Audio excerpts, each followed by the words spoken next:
এই সমাজে এই এলাকায় অনেক লোক আছে যাদের মুখের দাড়ি সাদা, পকেটে এক হাত লম্বা তসবিহ আছে, 5 ওয়াক্ত মসজিদে নামাজ পড়েন, হজ করেছেন অথবা উমরাও করেছেন। এমন 5 ওয়াক্ত নামাজি এলাকায় মুসল্লি আছে যারা নামাজ পড়বার পরেও এলাকার সব থেকে বড় সুদের কারবারি। ঠিক কিনা জোরে বলেন? নাই না আছে? বোঝা গেল মানুষ কত ভালো। নামাজও পড়ে সুদ খায়। আছে এখানে কেউ আসনি? থাকলে একটু হাত দেখাও যে আমি এই কামলা।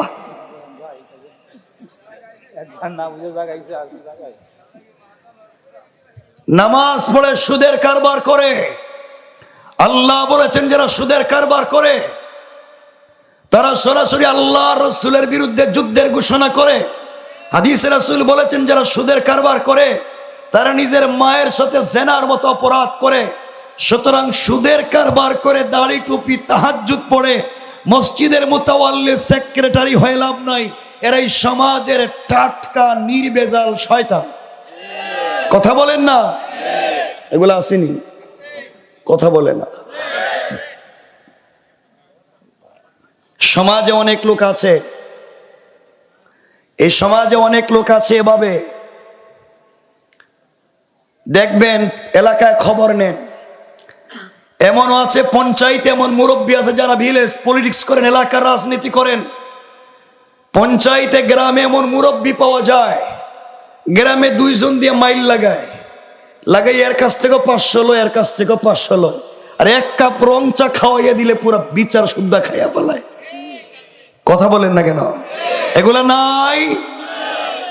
সমাজে দিন চিন্তা করবেন কেমনে? গ্রাম তো খায়া ফেলাইছে এরা। 50ও খায়, এটা ভিড়াইলেন না কেরে? 50ও খায়। এখানে কেউ আসনি বাবা? খাওয়া গ্রামে বিচার করে টাকা খাইয়া। এমনকি এমন মুরব্বী আছে এলাকার গরিবের এতিমের জায়গা জমি নিজের নামে জাল বুয়া দলিল করে রেখে দেয়, পাবলিকের রাস্তাঘাট বন্ধ করে দেয়, এলাকায় পাবলিকরে ঠকাইয়া খায়, মানুষের জায়গা জমি নিজের নামে দলিল করে। এমন খারাপ মানুষ আছে না নাই? এগুলো এলাকায় আছে। শয়তান চিনে না? হ্যাঁ, সমাজ নষ্ট, পরিবার নষ্ট, শেষ পর্যন্ত আল্লাহর ঘর মসজিদ পর্যন্ত নষ্ট করে দিচ্ছে কিছু মানুষ। আপনারা খবর নেন, আপনাদের বৃহত্তর বাগেরহাটে কসম রব্বে পাকের জাতের ম্যাক্সিমাম মসজিদের সভাপতি সুদখোর। কথা বলেন? ক্যাশিয়ার ঘুষখোর। কথা কন না কেন? আর সেক্রেটারি দুর্নীতিবাজ, চাঁদাবাজ, বদমাইশ, ফেন্সিডিল ব্যবসায়ী, ইয়াবা ব্যবসায়ী, এতিমের জায়গা দখল করে, বিধবার বাড়ি দখল করে পাবলিকরে ঠকাইয়া মাইরে খায়। শেষ বয়সে মসজিদ মাদ্রাসার দায়িত্বশীল হয়ে যায়, দিন শেষে এগুলোও নিজের ব্যবসায় ঢুকাইয়া দেয়। কথা বলেন না কেন? এগুলা নাই? বলা লাগবে নাই? সমাজ নষ্ট করছে কে? ভাব ধরছেন? শয়তান তো চিনেন না? আপনারাও খারাপ কম না। শয়তান মারার জন্য মক্কায় যান, 8 লাখ 10 লাখ খরচ করে হজে যায়। হজে গিয়া জামারাতে শয়তানরে কঙ্কর মারে, শয়তানরে পাথর মারে। দেখছেননি পাথর মারে? যে গত হজের আগের হজে হাজী সাহেব দেখলাম হজে গিয়া জামারাতে শয়তানরে পাথর মারতেছে। মারতে মারতে বুধের রাগ উঠে গেছে গা, জুতা খুললে মারতেছে। শয়তান পুরো এলাকায় মাইল লাগিয়ে রাখছিস, আর এখানে বসে রয়েছে জুতা দিয়ে তোরে মারতেছে। আমি আপনাদের কাছে জানতে চাই, 10 লাখ খরচ করে মক্কায় গিয়ে যে শয়তানরে জুতা দিয়ে মারলেন, এই শয়তান কোনোদিন বাগেরহাটে আইসা সুদের কারবার করছে? কথা বলেন? ঘুষের কারবার করছে? চাঁদাবাজি করছে? মসজিদ মাদ্রাসার ক্যাশের পয়সা মাইরে খাইছে? সুদ ঘুষ খাইছে? তাহলে সুদ খায় যেই শয়তান, মক্কায় না এলাকায়? জুড়ে বলা লাগবে, না বললে কত সংক্ষেপ করে দেব। যেই শয়তানে সুদ খায় এটা মক্কায় না এলাকায়? যে শয়তানে ঘুষ খায় মক্কায় না এলাকায়? যে চাঁদাবাজি করে এটা মক্কায় না এলাকায়? যে মসজিদ মাদ্রাসার ক্যাশের পয়সা মাইরা খায় এটা মক্কায় না এলাকায়? তাহলে শয়তান মক্কায় না এলাকায়? জুতা মারবেন মক্কায় না এলাকায়? তাহলে ওখানে কেরে শয়তান এলাকায়, জুতা মারে মক্কায়।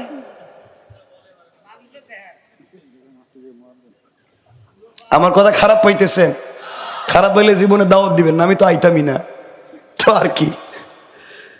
সুতরাং এই সমস্ত যারা করে, সুতরাং জুতা যদি মারাই লাগে, কঙ্কর যদি মারাই লাগে, তাহলে এলাকার শয়তান আর বদমাইশদেরকে আরো আগে মারা দরকার, ঠিক কিনা বলেন? সমাজ কত খারাপ! এই নোংরা সমাজকে দ্বীনের পথে, ইসলামের পথে আনা দরকার আছে না নাই? আবার বলেন, এই আনার জন্যই আজকের আলোচ্য আয়াত। কিভাবে আনবেন? দ্বীন কেমনে জিন্দা করবেন সমাজে? মাইরা আল্লাহ বলছেন লাস্তা আলাইহিম বিমুসাইতির, আপনি দারোগা নয়, এসপিডিসি নয় যে কাউরে পিটাইয়া দিন শিখাবেন। ভালোবেসে আল্লাহ বলছেন ইন্নাকা লা তাহদি মান আহবাবতা, আপনি ভালোবাসলেও কাউকে হিদায়াত দিতে পারবেন না। তাহলে হিদায়াতের মালিক কে? আওয়াজ করে জুড়ে বলেন কে? এই তো বুঝছেন। তাহলে আজকে আমরা আলোচনায় নিয়ে আসবো কেমনে দিন জিন্দা করা যায়, কেমনে পাবলিক থেকে, সমাজ থেকে দুর্নীতি দূর করে আল্লাহর দিন পৌঁছে দেওয়া যায়, যুবকদেরকে কেমনি স্পিরিট দিয়ে দিন জিন্দার কাজে নিয়ে আসা যায়। খুব সংক্ষেপ করে আমরা এই কথাগুলাকে নিয়ে আসবো। এই জন্য বসবেন। আলহামদুলিল্লাহ, ঐতিহ্যবাহী কচুয়া বাগের হাটে, ঐতিহ্যবাহী আলিপুর জামে মসজিদ সংলগ্ন ময়দানে, ঐতিহ্যবাহী আলিপুর যুব সমাজের উদ্যোগে আয়োজিত 2025-এর 4 দিন ব্যাপী 20তম তাফসীরুল কোরআন মাহফিলের প্রথম রজনীর সমাপনী অধিবেশনের সম্মানিত সভাপতি মোহাম্মদ আনসার আলী শেখ, সভাপতি মাহফিল বাস্তবায়ন কমিটি, সম্মানিত বিশেষ অতিথিবৃন্দ, উপস্থিত হযরত বুজুর্গ উলামায়ে কেরাম, মুরব্বিয়ানে আযম, পর্দার অন্তরালে অবস্থানরত আমার সম্মানিত শ্রদ্ধেয় মা ও বোনেরা, বিশেষ করে আগামী দিনের জাতির দিকপাল, ভবিষ্যৎ জীবনের জাতির কান্ডারি, যুগে যুগে যারা আল্লাহর জমিনে আল্লাহর দিন কায়েমের আন্দোলন করতে গিয়ে বুকের পবিত্র তাজা রক্ত ঢেলে আল্লাহর জমিনে আল্লাহর দিন কায়েম করেছে, ইসলামী আন্দোলন করে ইসলাম নামক বৃক্ষকে আল্লাহর জমিনে প্রতিষ্ঠা করবার আমরণ সংগ্রাম চালিয়ে যাচ্ছে আমার কলিজার টুকরা, প্রাণের চেয়েও আপন ছাত্র, তরুণ, যুবক বন্ধুগণ, আলোচনার শুরুতেই আমার পক্ষ থেকে সকলকে আন্তরিক মোবারকবাদ, শুভেচ্ছা জানিয়ে আল্লাহ পাক রব্বুল ইজ্জতুল জালালের শাহী দরবারে শুকরগুজার হচ্ছি যে আল্লাহ আজকের এই মোবারক তাফসীরে আমাদেরকে একত্রিত করেছেন। অন্তরের সবটুকুন ভালোবাসা, আবেগ, শ্রদ্ধাকে উজাড় করে শুকরগুজার হচ্ছি। সকলে আওয়াজ করে পড়ছি আলহামদুলিল্লাহ। আর একটু জোরে পড়ি আলহামদুলিল্লাহ। আপনারা সকলে ভালো আছেন? আল্লাহ পাক আমাদেরকে ভালো রেখেছেন বিশ্বাস করছি এবং মনে প্রাণে আশা করছি তিনি ভবিষ্যতে আরো ভালো রাখবেন ইনশাআল্লাহ। প্রোগ্রামের আজকের উপস্থাপনায় আছেন আমার ভাই, প্রিয় ভাই মোহাম্মদ মঈনুল হাসান পলাশ, সাধারণ সম্পাদক মাহফিল বাস্তবায়ন কমিটি। সম্মানিত উপস্থিতি, খুব বেশি কথা নয়, কোরআনে কারীমের 30 নম্বর পারা সূরা আল বুরুজের ছোট্ট একটা আয়াত মধ্যখান থেকে পড়েছি। আমার আয়াতের আগে আল্লাহ যে কথাগুলা বলছেন এগুলা কসম, কসম করে তিনি একটা কথা বলছেন। ওই কথাটা আমি আপনাদের সামনে ওই আয়াত থেকে আলোচনা করবার চেষ্টা করব। খুব লম্বা চৌড়া আলোচনায় যাব না, যেহেতু প্রথম দিন, আলোচনা আরো 3 দিন হবে আজকের পরে। তাহলে 4 দিন আপনারা আগামীকালকে থেকে আরো বেশি আসবেন, ধারাবাহিকতা যেহেতু 2-3 বছর বন্ধ ছিল, ইনশাল্লাহ আগামীকালকে তো বেশি আসবেনি। যতক্ষণ কথা বলবো বসবেন ইনশাল্লাহ। বলেন আবার জোরে বলেন ইনশাল্লাহ। আওয়াজ জানি কেমন হইতেছে? ঠিক আছেন আপনারা? একটু সামনের দিকে আসেন না, একটু কাছাকাছি থাকেন না, এই যে দূরে ওই যে বসে রয়েছেন, আসেন না। ভালোবাসলে তো কাছে আসবেন, কাছে থাকবেন, পাশে থাকবেন। জীবনে কত গল্প শুনলেন, পাশে থাকবা, কাছে আসার। দূরে দূরে থাকেন কেন? আমার বন্ধুগণ, কথাগুলা মনোযোগ দিয়ে শুনবেন, খুব গুরুত্বপূর্ণ কিছু কথা সংক্ষেপে বলতে চাই। আলোচনার শুরুতে আপনাদের কাছে আমার জিজ্ঞাসা, আপনাদের কাছে আমি জানতে চাই, এই মুহূর্তে আপনারা যারা বসে আছেন, মেহেরবানি করে সম্মানপূর্বক সবিনয় নিবেদন করছি, বলছি, আপনারা যারা এখানে বসেছেন, আমাকে বলেন তো আপনারা সকলে মানুষ কি না? সকলে বলেন। কেমনে বুঝলেন? আপনারা যে মানুষ এটা বুঝলেন কেমনে বলেন? উম্মত তো বহুত বাদে, মানুষ কেমনে এটা কোন বলেন? কেমনে মানুষ? হ্যাঁ বলেন না। মানুষ সূত্রে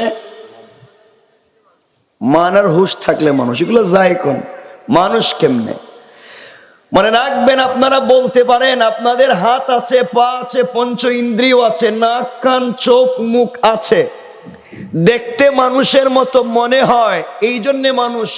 রব বলেছেন উলাইকা কাল আনাম, কিছু প্রাণীর হাত আছে, পা আছে, পঞ্চ ইন্দ্রিয় আছে, দেখতে হুবহু মানুষের মতো মনে হয়। রব বলেছেন উলাইকা কাল আনাম, এরা চতুষ্পদ জন্তুর মতো। বালহুম আদল, মাঝে মাঝে তার চাইতে আরো খারাপ। আল্লাহ বুঝাতে চাইলেন দেখতে মানুষ হলেই মানুষ হয় না, যদি তার আদর্শ আর চরিত্র ঠিক না থাকে। আদর্শ আর চরিত্র ঠিক না থাকলে দেখতে মানুষ হলেই কাউকে মানুষ বলা যায় না। আবু জাহাল দেখতে মানুষ ছিল, আবু বকরও দেখতে মানুষ ছিলেন। একজনকে আল্লাহ তাআলা সম্মানিত করেছেন, একজনকে বেইজ্জত করেছেন। অথচ আবু লাহাবও দেখতে মানুষ, আবু জাহালও দেখতে মানুষ, আবু বকরও দেখতে মানুষ। একজনের মান আছে, একজনের মান নাই। দেখতে তো দুজন সমান ছিল, এই ব্যবধান করেছে আদর্শ আর চরিত্রে। আদর্শ আর চরিত্র যদি ঠিক না থাকে, দেখতে মানুষ হলেই হবে না।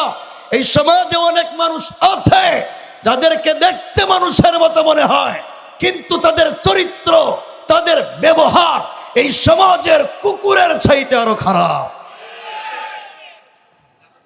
কারণ এই সমাজে কুকুর কোনোদিন চাঁদাবাজি করতে শুনছেননি? তা বলা লাগবে। কোনোদিন কোন ছাগল চাঁদাবাজি করতে শুনছেন? আবার বলেন। কোনোদিন কোন গাধা সুদ এবং ঘুষের কারবার করতে শুনছেননি? তাহলে সুদের কারবার করে এমন মানুষ আছে? বলেন।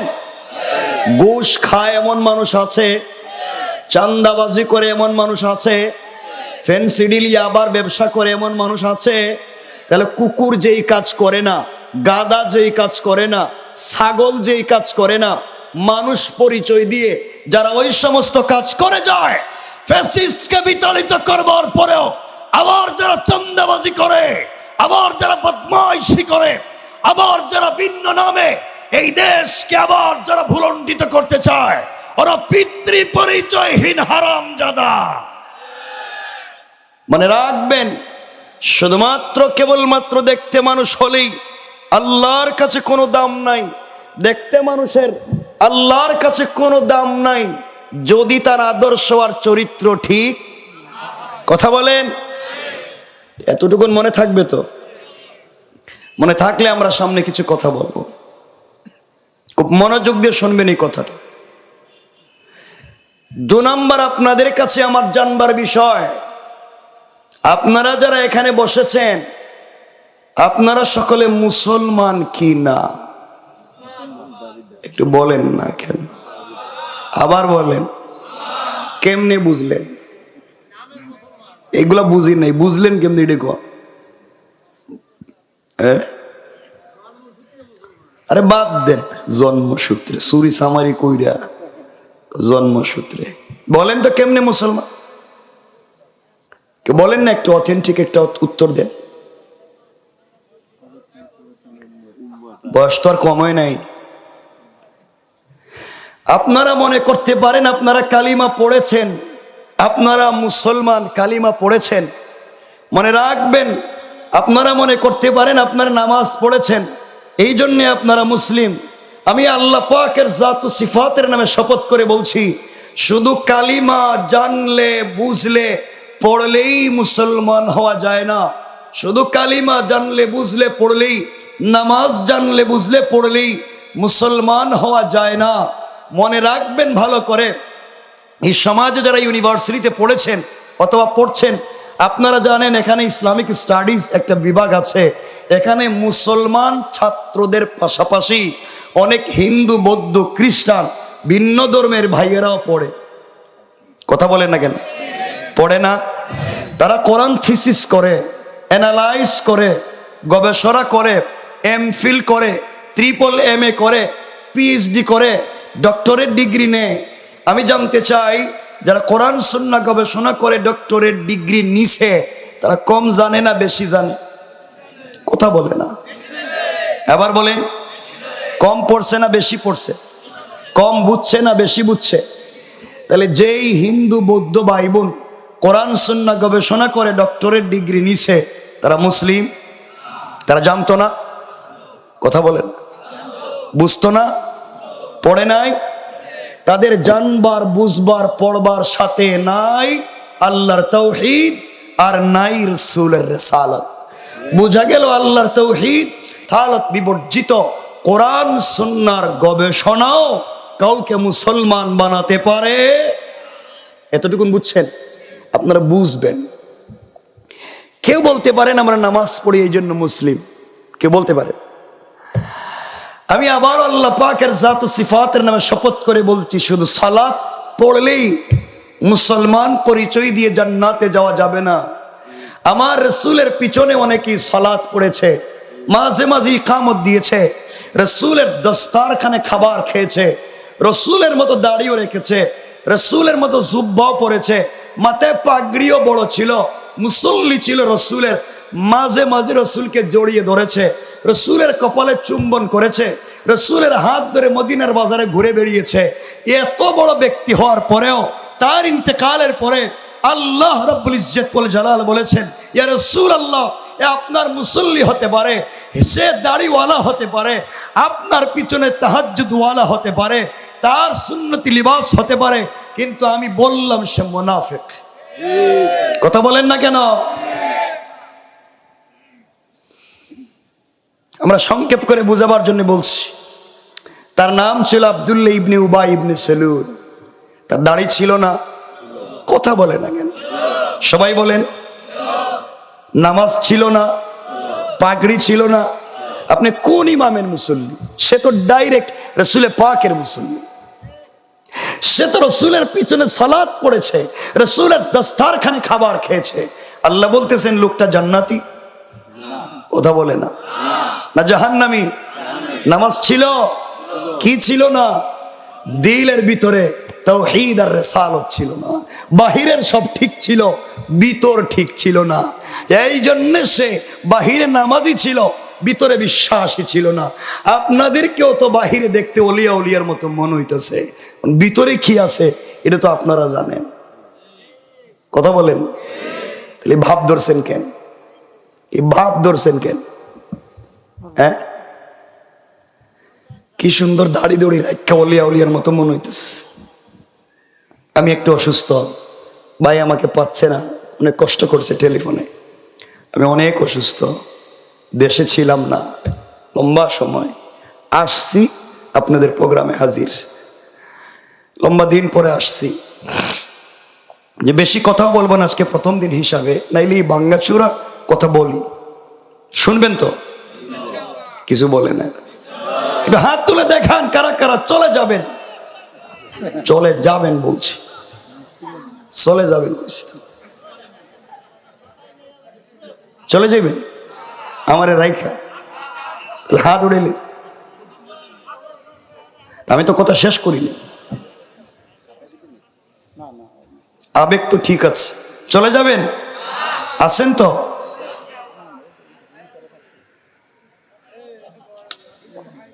খুব মনোযোগ দিয়ে শোনেন। এই যে ভাব ধরছেন, সমাজ নষ্ট করেছেন আপনারা। জোরে বলেন কারা? এরা কয় না এখন, বলেন আমরা। যারা বলবেন না আপনারা বেশি সমস্যা, বলেন আমরা। এই সমাজে এই এলাকায় অনেক লোক আছে যাদের মুখের দাড়ি সাদা, পকেটে এক হাত লম্বা তসবিহ আছে, 5 ওয়াক্ত মসজিদে নামাজ পড়েন, হজ করেছেন অথবা উমরাও করেছেন।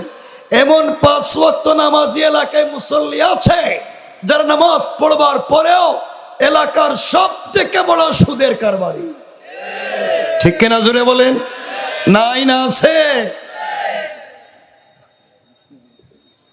বোঝা গেল মানুষ কত ভালো, নামাজও পড়ে সুদ খায়। আছে এখানে কেউ আসনি? থাকলে একটু হাত দেখাও যে আমি হে কামলা।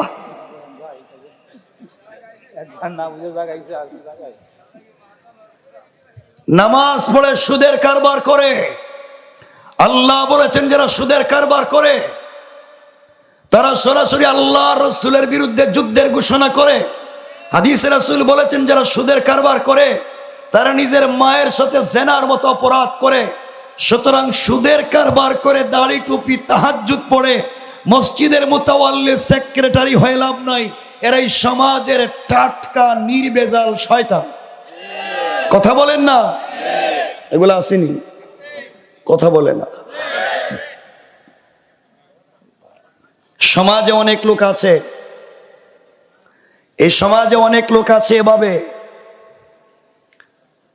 দেখবেন এলাকায় খবর নেন, এমনও আছে পঞ্চায়েতে এমন মুরব্বী আছে যারা ভিলেজ পলিটিক্স করেন, এলাকার রাজনীতি করেন।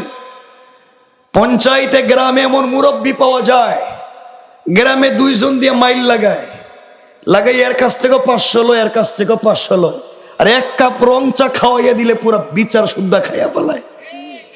কথা বলেন না কেন? এগুলা নাই? সমাজে দিন চিন্তা করবেন কেমনে? গ্রাম তো খায়া পালাইছে এরা, 50ও খায়। এটা ফিরাইলেন না কেরে? 50ও খায়। এখানে কেউ আসনি বাবা খাওয়া? গ্রামে বিচার করে টাকা খাইয়া। এমনকি এমন মুরব্বী আছে এলাকার গরিবের এতিমের জায়গা জমি নিজের নামে জাল বুয়া দলিল করে রেখে দেয়, পাবলিকের রাস্তাঘাট বন্ধ করে দেয়, এলাকায় পাবলিকরে ঠকাইয়া খায়, মানুষের জায়গা জমি নিজের নামে দলিল করে। এমন খারাপ মানুষ আছে না নাই? এগুলো এলাকায় আছে। শয়তান চিনে না? হ্যাঁ, সমাজ নষ্ট, পরিবার নষ্ট, শেষ পর্যন্ত আল্লাহর ঘর মসজিদ পর্যন্ত নষ্ট করে দিচ্ছে কিছু মানুষ। আপনারা খবর নেন, আপনাদের বৃহত্তর বাগেরহাটে কসম রব্বে পাকের জাতের ম্যাক্সিমাম মসজিদের সভাপতি সুদখোর। কথা বলেন? ক্যাশিয়ার ঘুষখোর। কথা কন না কেন?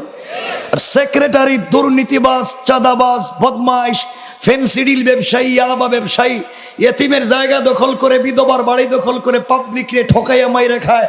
শেষ বয়সে মসজিদ মাদ্রাসার দায়িত্বশীল হয়ে যায়, দিন শেষে এগুলাও নিজের ব্যবসায় ঢুকাইয়া দেয়। কথা বলেন না কেন? এগুলা নাই? বলা লাগবে নাই? সমাজ নষ্ট করছে কে? ভাব ধরছেন? শয়তান তো চিনেন না, আপনারাও খারাপ কম না। শয়তান মারার জন্য মক্কায় যান, 8 লাখ 10 লাখ খরচ করে হজে যায়। হজে গিয়া জামারাতে শয়তানরে কঙ্কর মারে, শয়তানরে পাথর মারে। দেখছেননি পাথর মারে? যে গত হজের আগের হজে হাজি সাহেব দেখলাম হজে গিয়া জামারাতে শয়তানরে পাথর মারতেছে। মারতে মারতে বুধের রাগ উঠে গেছে গা, জুতা খুললে মারতেছে। শয়তান পুরো এলাকায় মাইল লাগিয়ে রাখছিস, আর এখানে বসে রয়েছে জুতা দিয়ে তোরে মারতেছে। আমি আপনাদের কাছে জানতে চাই, 10 লাখ খরচ করে মক্কায় গিয়ে যে শয়তানরে জুতা দিয়ে মারলেন, এই শয়তান কোনোদিন বাগেরহাটে আইসা সুদের কারবার করছে? কথা বলেন? ঘুষের কারবার করছে? চাঁদাবাজি করছে? মসজিদ মাদ্রাসার কেশের পয়সা মাইরে খাইছে? সুদ ঘুষ খাইছে? তাহলে সুদ খায় যেই শয়তান, মক্কায় না এলাকায়? জুড়ে বলা লাগবে, না বললে কত সংক্ষেপ করে দেব। যেই শয়তানে সুদ খায় এটা মক্কায় না এলাকায়? যে শয়তানে ঘুষ খায় মক্কায় না এলাকায়? যে চান্দাবাজি করে এটা মক্কায় না এলাকায়? যে মসজিদ মাদ্রাসার কেশের পয়সা মাইরা খায় এটা মক্কায় না এলাকায়? তাহলে শয়তান মক্কায় না এলাকায়? জুতা মারবেন মক্কায় না এলাকায়? তাহলে ওখানে কে রে? শয়তান এলাকায়, জুতা মারে মক্কায়।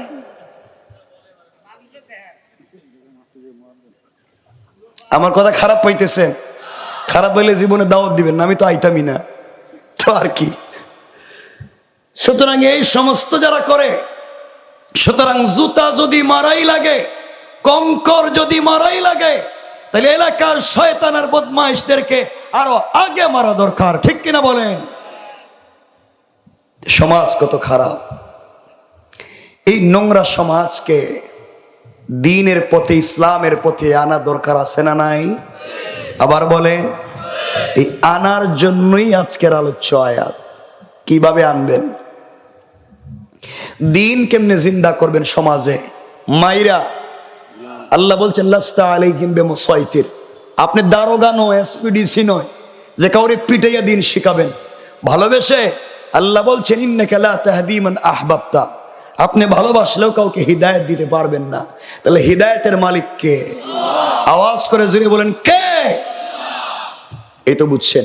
তাহলে আজকে আমরা আলোচনা নিয়ে আসব কেমনে দিন জিন্দা করা যায়, কেমনে পাবলিক থেকে, সমাজ থেকে দুর্নীতি দূর করে আল্লাহর দিন পৌঁছে দেওয়া যায়, যুবকদেরকে কেমনি স্পিরিট দিয়ে দিন জিন্দার কাজে নিয়ে আসা যায়। খুব সংক্ষেপ করে আমরা এই কথাগুলাকে নিয়ে আসব। এই জন্য বসবেন, একজন যদি উঠেন তে মনে করবো আপনি হেই কামলা যেটা খুঁজছি এতক্ষণ, উড়েন শুধু, দেখি কি হয়। আমার মুসলমান বন্ধুগণ, গভীর মনোযোগ কথাগুলা দিল দিয়ে শুনেন কি বলতে চাই। আল্লামা জুলফিকার নকশবন্দি খুতুবাতে জুলফিকারে হানাফি মাযহাবের বড় ইমাম আল্লামা ইমাম আবু বকর জাসসাস আহকামুল কোরআন লিল জাসসাসে চমৎকার করে কথাগুলা নিয়ে এসেছেন। মনোযোগ দিয়ে শুনেন কি বলতে চাই। একমাত্র কেবলমাত্র চলার পথে আল্লাহর উপরে যদি আপনি ভরসা করতে পারেন, একমাত্র আল্লাহর উপরে, পুরা দুনিয়া যদি আপনার বিরুদ্ধে চলে যায় আর আল্লাহ যদি আপনার আমার পক্ষে চলে আসে, এই পৃথিবীর কোনো শক্তি তোমার আমার কোনো ক্ষতি করতে পারবে না, ঠিক কিনা বলেন? আগে মায়েদের গোট থেকে শাহজালাল, শাহপরান, জুনাইদ বগদাদি, আব্দুল কাদের জিলানি, মুঈনুদ্দিন চিশতি জন্ম নিত। আর এখন মায়েদের গোট থেকে জন্ম নেয় বল্টু মিয়া, কথা কন না কেন? গরু সুর, ছাগল সুর এগুলা জন্ম নেয়, ভালো মানুষ জন্ম নেয় না। এর কারণ পরিবারের ভিতরে দিন নেই। খুব মনোযোগ দিয়ে আজকের কথাগুলা শুনবেন। আমার রাসূলের পৃথিবীতে আগমনের অনেক দিন আগে ঈসা আলাইহিস সালাতু ওয়াস সালাম জমিন থেকে আসমানে উঠে যাওয়ার অনেক দিন পরে ইয়ামান দেশের নাজরানে এক বেয়াদব বেওকুফ বাদশার জন্ম হলো। বুঝাতে চাই দুনিয়া থেকে জালেমদেরকে আল্লাহ কেমনে ধ্বংস করেন। এক বাদশার জন্ম হলো যার নাম হানাফি মাযহাবের বড় ইমাম আল্লামা ইমাম আবু বকর জাসসাস আহকামুল কোরআন লিল জাসসাস। এই বাদশার নাম দিয়েছেন ইউসুফ জুনাওয়াজ। এই বাদশা ঘোষণা করে দিল, আমার দেশে কেউ তাওহীদের দাওয়াত দিতে পারবে না, আমার দেশে কেউ রিসালাতের কথা বলতে পারবে না, আমার দেশে আল্লাহর কথা বলতে পারবে না। যারা এই জমিনে আল্লাহর কথা বলবে, রিসালাতের কথা বলবে, তাদেরকে মৃত্যুদণ্ড। না নাউজুবিল্লাহ, এটা কালকে কই, সবাই জোরে বলেন। দ্বীনের দাওয়াত দিলে শাস্তি কি? সবাই বলেন। এই কথা বলবার পরে কেউ দ্বীনের দাওয়াত দিতে পারে না। যারাই দেয় তাদেরকে হত্যা করা হয়, ফাঁসিতে ছড়িয়ে তাদেরকে হত্যা করা হয়। এভাবে চলে গেছে একদিন, 2 দিন না, যেতে যেতে চলে গেছে 2 যুগ। 2 যুগে 6 বছর। কত বছর? 6 বছর। তাহলে আপনারা 6 কইলেন, মানে আমি যা কইব হেডেই কইবেন। তা আমি তো সচেতনতার দিকে খেয়াল রাখি আলোচনায়, তাহলে আমি যা কইলাম হেডেই কয়, তাহলে তো আপনারা আমি মিথ্যা কইলে কইবেন ঠিকই তো কইছেন। 2 যুগে 6 বছর, কত বছর? হ্যাঁ, শুধু 14, 15, 16 না, উঠেছিল 24 বছর। কত বছর? দেখেন কি হয়, এক টানা 24 বছর ক্ষমতায়। চিন্তা করলো আমি যদি মরে যাই, আমি মরে গেলে কোনোভাবেই যদি তাওহীদওয়ালা, কালিমাওয়ালা, দাড়িওয়ালা ইসলামী আন্দোলনের কর্মীদের কাছে দেশের ক্ষমতা যায়, আমি তাদেরকে যে নির্যাতন করছি, নিপীড়ন করছি, ওদের কাছে ক্ষমতা গেলে আমাকে আমার পরিবার সহ এরা ব্রাশ ফায়ার করবে। কোন ঠিক কিনা? সুরেরা বুঝে এটা। এই চিন্তা করে বাদশাহ ইউসুফ জু নওয়াজ তার ক্ষমতা টিকিয়ে রাখবার জন্যে পার্শ্ববর্তী দেশের পৃথিবীর সব থেকে বড় জাদুকরের কাছে চলে গেল। জাদুকরের কাছে গিয়ে বলছে, আব্বা জান, আমি চাই আমি মরে গেলে এই দেশের ক্ষমতায় আমার ছেলে থাকবে, ও মরে গেলে তার ছেলে, সে মরে গেলে তার ছেলে, এইভাবে যুগের পর যুগ, কালের পর কাল আমার পরিবার থেকে এই দেশের শাসন ক্ষমতা পরিচালিত হবে, পৃথিবীর কেউ যেন সুযোগ না পায়। আপনি কি ওই ব্যবস্থা করে দিতে পারবেন? জাদুকর ডাক দিয়া বলছে, বাদশাহ, আপনি যদি বিনিময়ে আমার কিছু শর্ত আদায় করে দেন, আমি কিন্তু ক্ষমতা আপনার পরিবারের কাছে রেখে দেব। বাদশাহ বলছে, বিনিময়ে যা চাইবে তাই পাইবে, দরকারের রাস্তাঘাট কি দেশটাই তোর নামে লিখে রাখবো না? আসতে কইেন, আমি কি ওয়াজ সংক্ষেপ করে দিব? আমার গলা ভাঙ্গাকের পরে কথা বলতেছে, কিন্তু আপনাদেরকে তো বলতেইব কিছু, ঠিক আছে তো? জোরে আওয়াজ করে বলেন লিল্লাহে তাকবীর। কি তারে কেউ দিকে কয় না? ভাই তোমার তো হাতে মোবাইল, তুমি কিছু কইলে না কেন? না না, এরে কইতেছি তো, হুজুর রে, কত লাগবে কিছু? যার ঠোঁট নড়বে না, আমরা আল্লাহর কদিম, আল্লাহ আজরাইল রে, আজরাইল একটু পড়াইয়া দেন, ওর ঠোঁটটা একবার বন্ধ করে দিও, আর যেন কথা কইতে না পারে। সকলে বলেন নারে তাকবীর। এবার হইছে, বুঝা গেছে, এরা ভয় পাইছে। আল্লাহ এদের কিয়ামত পর্যন্ত হায়াত বাড়াইয়া দিও, যান দোয়া কইরা দিল। আমার বন্ধুগণ, কথাগুলা দিল দিয়া শুনেন কি বলতে চাই। স্বার্থের বিনিময়ে পৃথিবীর সব থেকে বড় শয়তান জাদুকর, মুসলিম বিদ্বেষী, সে ডাক দিয়া বলছে, বাদশাহ, আপনি যদি আপনার পুরা দেশ নাজরান থেকে একটা যুবক আমার কাছে পাঠাইয়া দেন, ওই যুবকের মাধ্যমে আপনার দেশের ক্ষমতা আপনার কাছে রেখে দেব। বাদশাহ ডাক দিয়ে বলছে, ও জাদুকর, একটা যুবক দিলে এক যুবকের মাধ্যমে ক্ষমতা কেমনে রাখবেন? জাদুকর বলতেছে, প্রত্যুৎপন্নমতি, চালাক, শিক্ষিত একটা যুবক যদি আমাকে দেন, ওই এক যুবকের মাধ্যমে পুরা দেশের ক্ষমতা আপনার হাতে রেখে দিব। কেমনে? জাদুকর বলছে, একটা যুবক যদি আমাকে দেন, ওই যুবকটাকে আমি আমার মতো বিদেশে আমার মতো শিক্ষা দেব, আমার মতো বড় জাদুকর বানাইয়া দিব, আমি যা জানি তারে তা জানাবো, এইভাবে বড় জাদুকর বানাই আপনার দেশে পাঠাইয়া দিব। সে আপনার দেশে গিয়া জাদুবিদ্যার প্রভাবের মাধ্যমে স্বামী স্ত্রীতে ঝগড়া লাগাইয়া দিবে, স্বামী স্ত্রীতে ঝগড়া, বাবা ছেলে ঝগড়া, বাইয়ে বাইয়ে ঝগড়া, হুজুরে হুজুরে মারামারি, আর পীরে পীরে গুতাগুতি। কথা বলেন না কেন? এমন শিক্ষা দিব, যেই শিক্ষা নিয়ে আপনার দেশে যাওয়ার পরে এমন ট্রেনিং দিব, এমন ব্রেইন ওয়াশ করব, ওই শিক্ষা নিয়ে আপনার দেশে গিয়া জনগণের ভিতরে মারামারি লাগাইয়া দিবে, ওরা নিজেরা মারামারি করবে, আপনি আপনার দেশ চালাবেন, আপনার বিরুদ্ধে লাগবার মতো সময় পাবে না। সিস্টেমটা খারাপ না? বুঝতেছেন নি? মিল লাগে লাগে আমার কোনো অপরাধ না, আমি তো আয়াত পড়তেছি, বুঝেন, সামনে যাইতেছি, দেখ শুধু শোনেন আমার বন্ধুগণ। কারণ জাদুকরও জানে যুবকদের স্পিরিট লাগবে, এই জন্য এক যুবক দিয়ে এক দেশ চেঞ্জ করতে চায়। এই জন্য যুবকদের স্পিরিট যদি জায়গায় চলে আসে, যে কোনো জিনিস পরিবর্তন হতে সময় লাগে না, ঠিক কিনা জোরে বলেন। আমার বন্ধুগণ, কথাগুলা দিল দিয়ে শোনেন। বাদশাহ দেশে এসে পুরা দেশ তালাশ করে একটা যুবককে পাইছে। ওই যুবকের নাম আল্লামা উবাইদুল্লাহ সিন্ধি ইনকিলাবি তাফসিরে এই যুবকের নাম দিয়েছেন আব্দুল্লাহ বিন তামের। কেউ বলেছেন আব্দুল্লাহ বিন তামর, নাম যাই হোক তার নাম আব্দুল্লাহ। যুবকটাকে বলছে, বাবারে আমি টাকা দিব, পয়সা দিব, আমি তোরা ঘর বাড়ি বানাইয়া দিব, বিনিময় শুধু বিদেশে গিয়ে পড়ালেখা করবে। কেমনে দেশে মারামারি লাগানো যায় চিন্তা করছেন? শয়তানি। পয়সা আমার, ট্যাক্সের টাকা, আমার টাকা দিয়ে বিদেশে পড়াইতেছে, দেশে কেমনে ভেজাল লাগানো যায়। মাঝে মাঝে এই দেশ থেকেও কিছু লোক বিদেশে গিয়া ট্রেনিং দিছে, দেশে কেমনে মাইল লাগানো যায়। কথা বলেন না কেন? আমার বন্ধুগণ, কথাগুলা দিল দিয়ে শোনেন। এই আব্দুল্লাহ বিন তামের বলছে, বাদশাহ বিনিময় কি দিবেন? বাদশাহ বলছে, প্রয়োজনে যা চাইবে তাই দিব, দরকার হলে অর্ধেক তোর নামে দেশ লেখা দিব।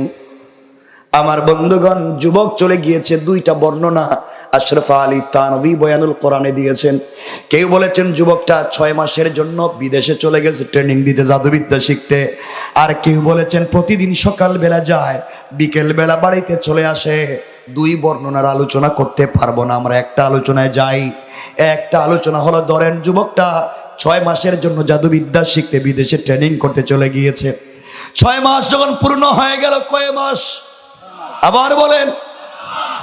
পূর্ণ করে নিজের দেশে আসতেছে। দেশ থেকে দিন মুছে দিবে, কালিমাওয়ালাদেরকে মুছে দিবে। এই দেশে দিন রাখবে না, ইসলামী আন্দোলন রাখবে না। এই জন্য দেশের ভিতরে আসতেছে। দেশের ভিতরে এসে যখন বাদশার সঙ্গে দেখা করতে যায়, আল্লাহ রব্বুল ইজ্জত ওয়াল জালাল সিদ্ধান্ত নিয়েছেন, শয়তান রে, তুই এই যুবকটাকে দিয়া সিদ্ধান্ত নিলে এই দেশ থেকে দিন মুছে দিবে। আর এই মুহূর্তে আমি আল্লাহ সিদ্ধান্ত নিলাম, এই যুবকের মাধ্যমে এই দেশে দিন জিন্দা করে দেব। আল্লাহু আকবার। বাদশার সিদ্ধান্ত এই যুবক দিয়া দিন মুছবে, আর আল্লাহর সিদ্ধান্ত এই যুবক দিয়া। এই জন্য আমার আল্লাহ কোরআনে বলছেন, ওয়া মাকারু ওয়া মাকারাল্লাহ ওয়াল্লাহু খায়রুল মাকিরিন। আল্লাহ বলছেন, তোমরা কিসের ষড়যন্ত্র করো? পৃথিবীর সবথেকে শ্রেষ্ঠ কুশলী একমাত্র কে? তুমি সিদ্ধান্ত নিয়েছি যুবক দিয়া দিন মুছবা, আর আল্লাহ সিদ্ধান্ত নিলেন এই যুবককে দিয়েই তুই যেই ট্যাবলেট দিয়া, তুই যে গুলি দিয়া মারতে চাস, সেই গুলি দিয়ে এখন তোরে মারব। আল্লাহ পারবেন? আরো জোরে বলেন, পারবেন? আল্লাহ এগুলা পারেন।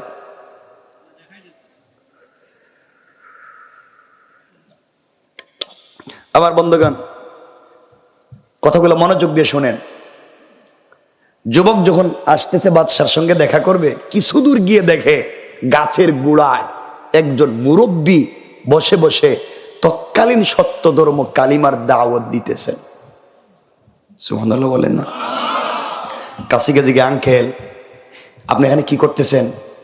আমি তো এক আল্লাহ তাওহীদ আর রাসূলের রিসালাতের দাওয়াত দেই। আপনি জানেন না এই দেশে যে তাওহীদ রিসালাত নিষেধ? কয় বাবা, বাদশাহ তো নিষেধ করছে, আর আল্লাহ আমাকে নির্দেশ করছেন, এই জন্য আমি মরে গেলেও আল্লাহর হুকুম বাস্তবায়ন করব। যুবক কইতেছে, মুরব্বী আমার চিনেননি, আমি কে? আমি তো আব্দুল্লাহ। বাদশাহ আমারে টাকা পয়সা দিয়ে বিদেশে পড়াইছে এই দেশ থেকে কালিমাওয়ালারে সাইজ করে দেওয়ার জন্য, আর আপনি আমার সামনে কালিমার দাওয়াত দিতেছেন। দেন, বাদশার সঙ্গে দেখা করে আইতেছি, আপনারা সাইজ করব।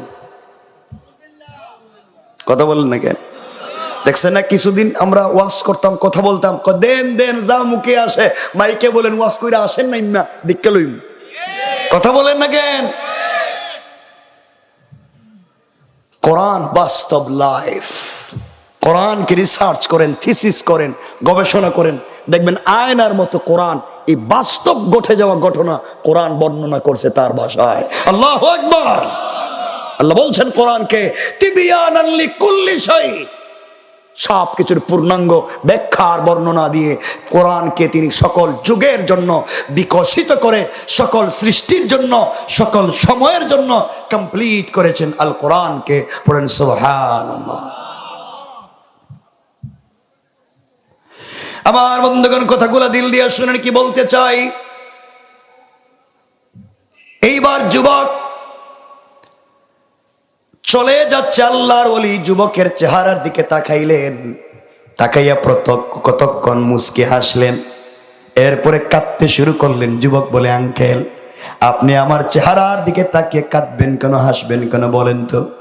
আল্লাহর ওলি বলছেন, যুবকরে এই জন্যে তোমার চেহারার দিকে তাকিয়ে আমি হাসলাম, এই জন্যে তোমার চেহারার দিকে তাকিয়ে আমি কাঁদলাম।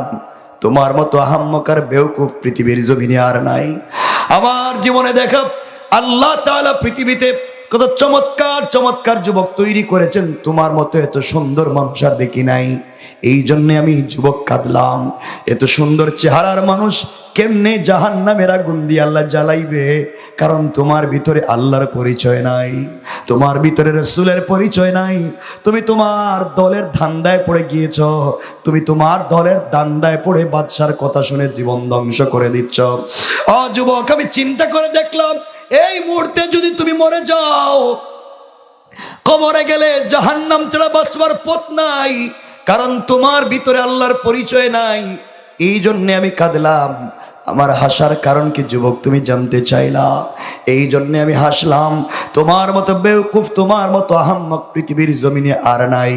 এই জন্যের যুবক, তুমি মাত্র একটা অপরাধ করছো, একটা মাত্র অপরাধ, জাদুবিদ্যা শিখছো। কেন অপরাধের কারণে জাহান্নামের আগুনে জ্বলবা? ও যুবক, আল্লাহ তাআলা এই পৃথিবীতে যখন খলিফা বানাতে চাইছেন, আল্লাহ বলছেন, ওয়াইদ ক্বালা রাব্বুকা লিল মালাইকাতি ইন্নী জাইলুন ফিল আরদি খলিফা। আল্লাহ বলছেন এই পৃথিবীতে খলিফা বানাতে চান। ফেরেশতারা বলছে, আতাজালু ফিহা মান ইউফসিদু ফিহা ওয়া ইয়াসফিকুদ দিমা। আল্লাহ এমন জাতিকে কি আপনি বানাতে চান যারা মারামারি করবে, দাঙ্গা হাঙ্গামা করবে? ওয়া নাহনু নুসাব্বিহু বিহামদিকা ওয়া নুকাদ্দিসু লাক। আমরা 24টা ঘন্টা তোমার তাসবিহ পড়ি, তুমি কেন আমাদেরকে বানাতে চাও না? আমার আল্লাহ জবাব দিলেন, ক্বালা ইন্নী আ'লামু মা লা তা'লামুন। আল্লাহ রাব্বুল ইজ্জত ওয়াল জালাল বলছেন, বান্দারে ও ফেরেশতারা, আমি আল্লাহ কেন বানাতে চাই পৃথিবীর কেউ জানে না, একমাত্র জানেন কে? যুবক আব্দুল্লাহ, এমন সময় আল্লাহ ফেরেশতাদেরকে বলছেন, ফেরেশতারা দুনিয়ার মাটির উপরিভাগ থেকে কিছু মাটি এনে খাই বানাইয়া, খামির বানাইয়া আদমের একটা কঙ্কাল তৈরি করে আমার সামনে হাজির করো। যুবক আব্দুল্লাহ, এমন সময় সমস্ত ফেরেশতারা মিলে আদমের একটা অবয়ব বডি তৈরি করে আল্লাহর সামনে হাজির করে বলছে, আল্লাহ এই যে আদম তৈরি করলাম কেমন হলো তাকাইয়া দেখো। জবাব দিচ্ছেন ফেরেশতারা, তোমরা যেইভাবে আমার আদমকে তৈরি করেছো আমি আল্লাহর পছন্দ হয় নাই, আমি আল্লাহর ভালো লাগে নাই যে আদমের সন্তানেরা দুনিয়ায় যাওয়ার পরে আমি আল্লাহকে না দেখে আমার কদমে সেজদা করবে। জেল জুলুমের শিকার হওয়ার পরেও আমি আল্লাহকে ভুলে যাবে না, নির্যাতনের শিকার হওয়ার পরেও আমার জমিনে আমার দিন জিন্দা করবার চেষ্টা করবে। তোমরা যেইভাবে তৈরি করেছ আমি আল্লাহর পছন্দ হয় নাই, যাও যাও আবার কিছু মাটি নিয়ে আসবা।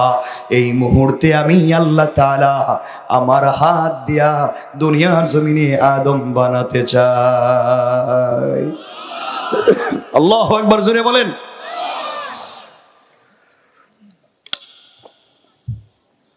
যুবক, তুমি কেন বাবা এগুলা করতেছ?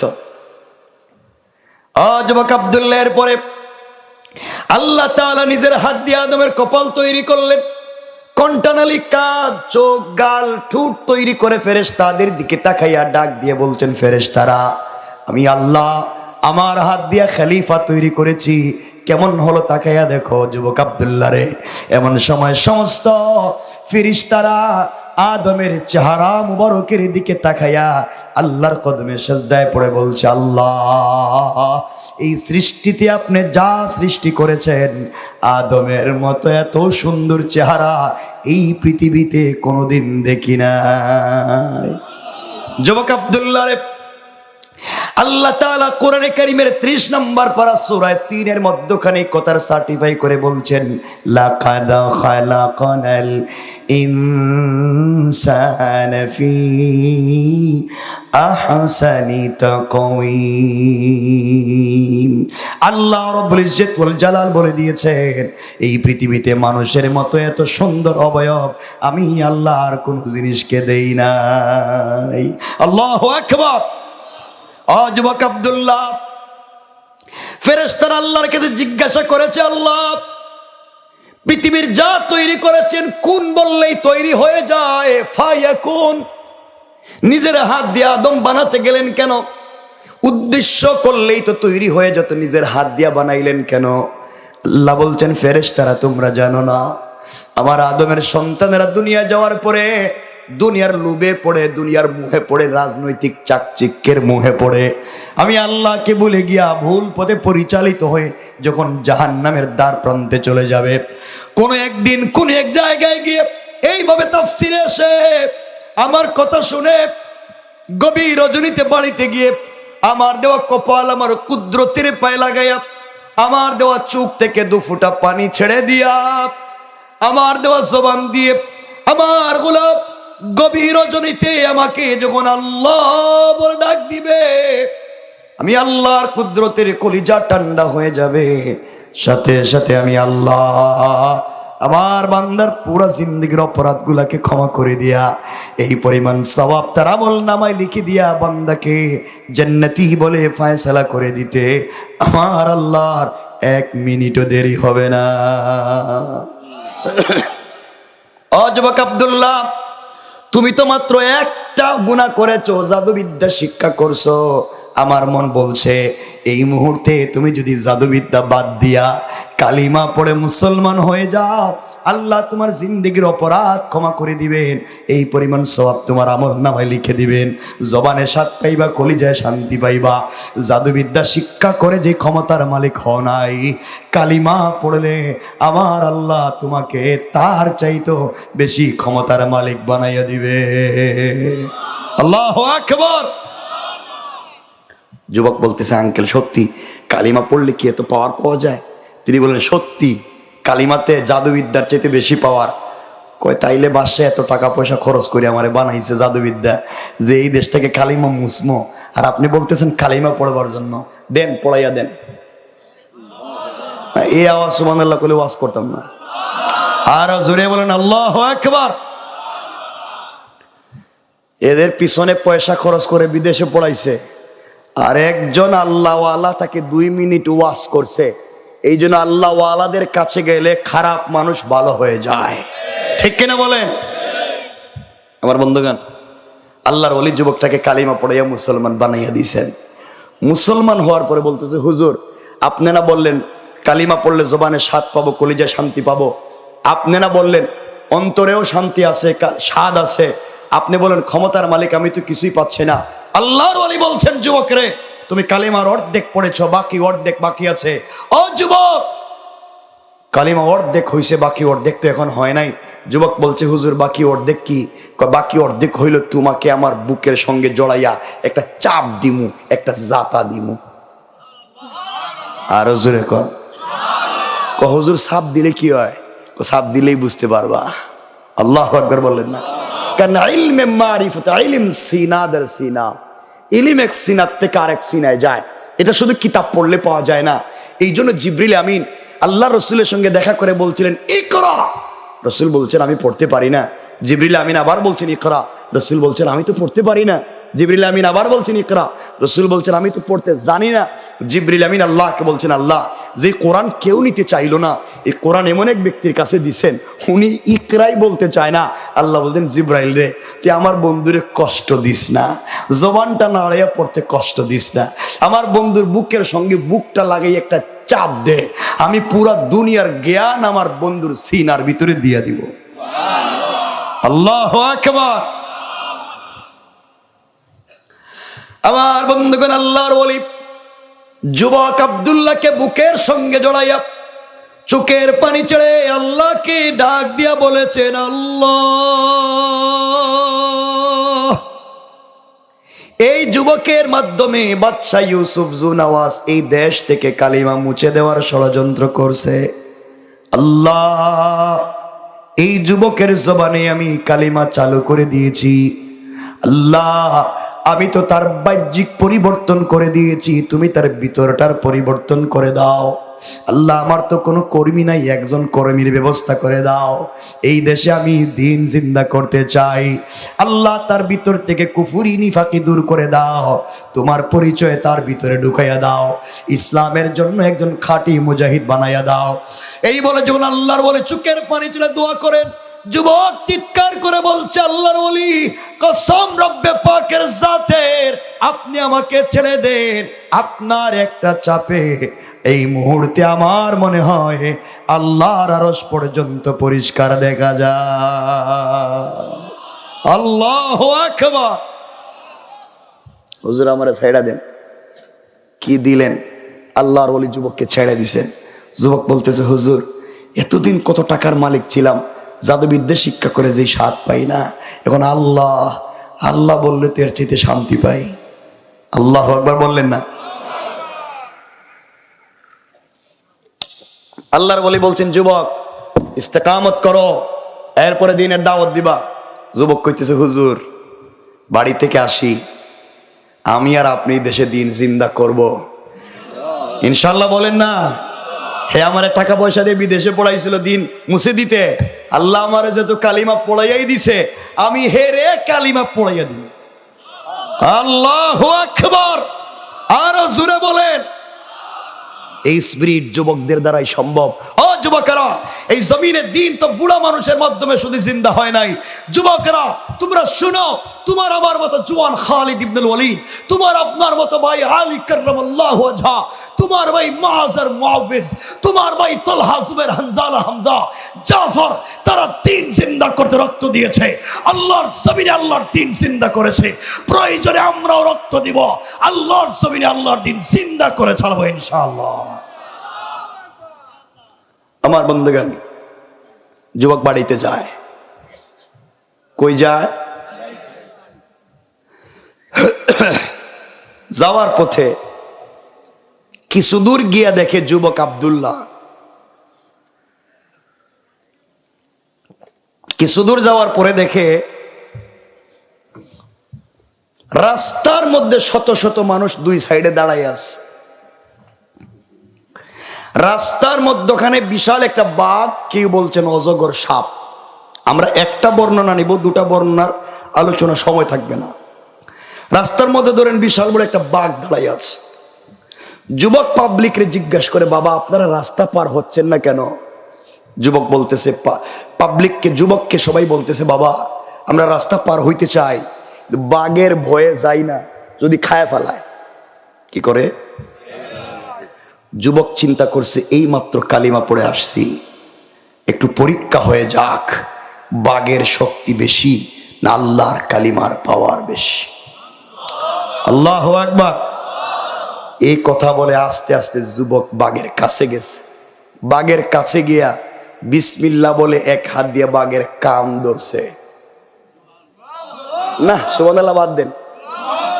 মনে হইতেছে মনে বাঘের হাটের মনে দুই চারটা করে বাঘ ফালতেছে মনে হইতেছে নাকি? এক হাত দিয়ে বাঘের, আরো জোরে বলেন, এক হাত দিয়ে বাঘের, আরেক হাত দিয়া বাঘের গালে আচ্ছা মতো একটা থাপ্পড় মেরে দিছে। এই বাঘ, আল্লাহ তোরে বানাইছিল বন জঙ্গলে থাকবার জন্য, তুই পাবলিকরে রাস্তাঘাটে ডিস্টার্ব করস করে? তুই আমারে চিনস নি? আমি কে? আমি কালিমাওয়ালা ইসলামী আন্দোলনের কর্মী, আল্লাহর কর্মী, তুই আমারে চিনস? কসম রব্বে পাকের জাতের। যুবক এই কথা বলতে দেরি হইছে, বাঘ মাথাটা নুয়াইয়া কানটা নাড়াইয়া জঙ্গলে যাইতে 1 মিনিটও দেরি করে নাই। তুমি আল্লাহর হয়ে যাও, পুরো দুনিয়া আল্লাহ তোমার বানাইয়া দিবে। পাবলিক চিন্তা করে, ব্যাপার কি, ঘটনা কি? এই যুবকের কথা যদি বাগে শুনে তাহলে হেডেই বড় পীর। কি পীর? মানুষ তার বাড়িতে তেল নিয়া ফানি নিয়া দড়ি নিয়ে হাজির। হ্যাঁ, চিন্তা করি কি তার এলের জন্য কালিমা পড়ি নাই। মানুষ যত সমস্যা আছে সব নিয়ে হাজির। কারো চোখ নাই, যুবক বিসমিল্লাহ বলে চৌকে হাত দেয়, সাথে সাথে চৌকের আলো চলে আসে। কারো পা নাই, যুবক বিসমিল্লাহ বলে পায়ে হাত দিলে পা ঠিক হয়ে যায়। যুবক দেখছে কানা, ল্যাংরা, লুলা, আতুর, দের বেটারি যা আছে এলাকায়, যে হারে লাইন ধরছে সব ভালো হয়ে যাইতেছে, কিন্তু কেউ কালিমা পড়ে না। যুবককে এটা আমার কাম না। এখন যে আসবে, আসার পরে বলছে বাবা আমি তো চোখ ভালো করে দিতে পারি না। চোখ ভালো করে দিতে পারেন আল্লাহ। আপনি যদি কালিমা পড়েন আপনার জন্য দোয়া করব। সুবহানাল্লাহ বলেন না? কি সুন্দর বিল হিকমা ওয়াল মাউইযাতিল হাসানা, হিকমতে দিন জিন্দা হয়ে যাচ্ছে। আমার বন্ধুগণ, সংক্ষেপ করে বলতেছি, এই খবর আস্তে আস্তে যাইতে যাইতে বাদশাহ ইউসুফ জুনাওয়াসের মন্ত্রণালয়ে খবর পৌঁছে গেছে। বাদশাহ ইউসুফ জুনাওয়াসের মন্ত্রণালয়, ওই দেশে একজন মন্ত্রী ছিলেন, অর্থমন্ত্রী। তার জন্মসূত্রে চোখ ছিল অন্ধ, জন্মান্ধ, কিন্তু সে ছিল খুব জ্ঞানী। এই জন্য বাদশাহ তারে মন্ত্রী বানাইছে। হে যখন খবর পাইছে এই দেশে একটা যুবক আছে, চোখে হাত দিলে চোখ ভালো হয়ে যায়, সে হাদিয়া তুহফা নিয়া পাবলিকের সাথে নিয়া আবদুল্লাহর বাড়ির দিকে যায়। আবদুল্লাহর বাড়ির সামনে যখন হাজির, মন্ত্রী তোর চৌকে দেখে না। আবদুল্লাহ কই কিরে, এটা তো অর্থমন্ত্রী দেখতেছি, হের সিগনেচারেই তো বিদেশে টাকা পাচার হইছে। কথা বলেন না কেন? আমি যে বিদেশে লেখাপড়া করলাম হেই তো ফাটাইছে। হ্যাঁ, আমার বাড়িতে আবার আইলো কেমনে? হ্যাঁ তো চিনে না, মন্ত্রী তোর চৌকে দেখে না।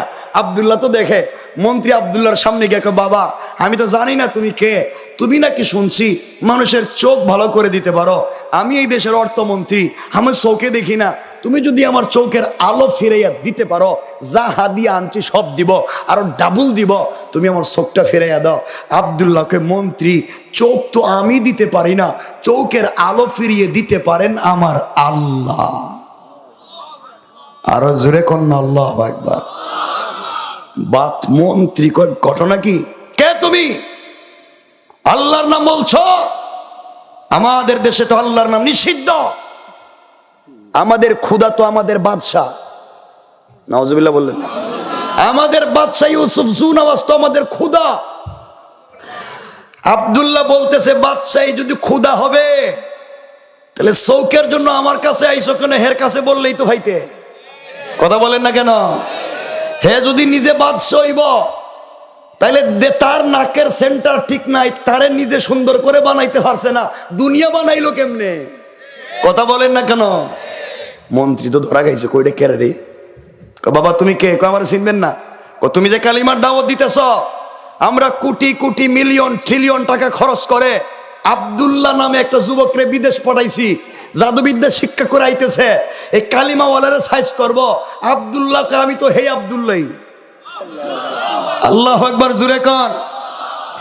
আমার আল্লাহ বলছেন ইন্না কাইদাশ শাইতানি কানা দাঈফা। কাফের বেঈমানেরা দুনিয়ার জমিনে যত কুটো কৌশল করে, তাদের কুটো কৌশল আমার আল্লাহর কাছে মশা মাছির চাইতে আরো বেশি দুর্বল। কোন ঠিক কিনা? আপনাদের অসুবিধা হচ্ছে? একটু হাত তুলে দেখান কার কার অসুবিধা হয়। এখন অসুবিধা হইতেছে, তাহলে আমি কি রেখে দিব? আমি কি সংক্ষেপ করে দিব? আর লম্বা করা যাবে না। আপনাদের অসুবিধা হইতেছে মনে হয়। অসুবিধা হয়? চলবে? কয়েক মিনিট সালামত। বাড়ির সাথে কত হয়েছে, লম্বা করবো না, শুনেন না বলতেছি। আমার বন্ধুগণ, মন্ত্রী কয় আব্দুল্লাহ, তুমি আব্দুল্লাহ? আমি তো আব্দুল্লাহ। তোমার না জাদুবিদ্যার জন্য পড়াইছিলাম, এখন কালিমা কও কি? মন্ত্রী কয় বাদশাহ। আব্দুল্লাহ কয় মন্ত্রী, আপনারা টাকা পয়সা দিয়ে আমার বিদেশে পাঠাইছিলেন ঠিকই, আমারে পড়াইছেন সব ঠিক, আমি আপনাদের পয়সা খরচ করে জাদুবিদ্যা শিখছি তাও ঠিক, কিন্তু দেশে আসার পরে উল্টা আল্লাহ আমারে কালিমা পড়াইয়া মুসলমান বানাইয়া মন্ত্রী তোমার সামনে দাঁড় করায় কইতেছে, মন্ত্রী সাহেব কালিমা পড়ো, তাইলে খবর আছে দেশের ক্ষমতা পাইবা না। ঠিক কিনা জোরে বলেন? মন্ত্রী চিন্তা করে, কই কিরিটে দিয়ে উল্টো হয়ে গেছে। বলতেছে, বাবা আমরা তো কালিমা পড়তে পারবো না। কালিমা পড়তে পারবেন না, তাহলে চৌকো পাইবেন না, যান। পড়ছেনি বিপদে। এখন চিন্তা করে ভিতরে ভিতরে, কালিমা যদি পড়ি আর চোখ যদি পাইয়া যায়, তাহলে চোখ পাওয়ার পরে কালিমা ছেড়ে দিবি। নিয়ত ভালো না খারাপ? কত বড় শয়তান চিন্তা করছেন নি?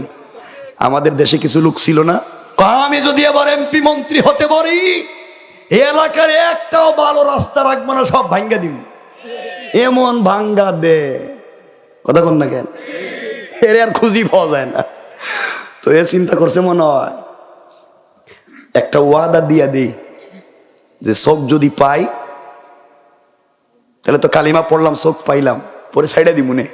নিয়ত ভালো না খারাপ? কথা বলেন না কেন? কালিমা পড়, কালিমা পড়াইয়া দে।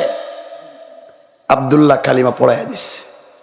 মন্ত্রী কালিমা পড়ছে, আব্দুল্লাহ চোখে হাত রেখে বলছে, আল্লাহ মন্ত্রীটা বাটপার, নিয়ত বালা না, কিন্তু আল্লাহ আমি তো হের জমানে কালিমা চালু করে দিছি, আমি চাইলে তো আর সংসদে ঢুকতে পারবো না, কিন্তু মন্ত্রীরে যদি তুমি ভালো বানাইয়া দাও, তাহলে হের মাধ্যমে সংসদে আবার ইসলামের পতাকা উড়াইয়া দিব। আল্লাহু আকবার। আমার বন্ধুগণ, এক পর্যায়ে মন্ত্রী চোখে যখন হাত দিছে, সাথে সাথে চোখ ভালো হয়ে গেছে। মন্ত্রী বলতেছে, আব্দুল্লাহ চোখ তো পাইছি, দেখতেছি, আমি যাই, হাত দিয়া নাও। আব্দুল্লাহ কই যাইবেন? চোখ পাইলাম, হাত দিয়া দিলাম, কালিমা পড়লাম, আর কি চাও? মন্ত্রী কালিমা তো অর্ধেক হইছে, অর্ধেক। আর অর্ধেক রইছে? অর্ধেক রইছে। কই কি কয়? জাতা দিমু, জাতা সাপ দিমু। সাপ দিলে কি হইব? সাপ দিলেই বুঝবেন কি হইব। আমি তো সাপ দিলাম, কত মানুষের কিছু হইল না, আমি দিলেই বুঝবেন কি হয়। আল্লাহু আকবার বললেন না? কিছু চাপ আছে বড় কঠিন, ঠিক কিনা ভাই? অসুবিধা লম্বা করা যাবে না, 11:30 হয়ে গেছে।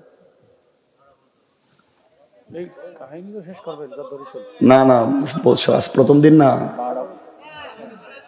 অসুবিধা হয় না। আমি সংক্ষেপ করতেছি, বেশি কষ্ট দিব না আপনাদেরকে। 1 ঘন্টা আছেন তো? আসেন সবাই, খালি উঠেন।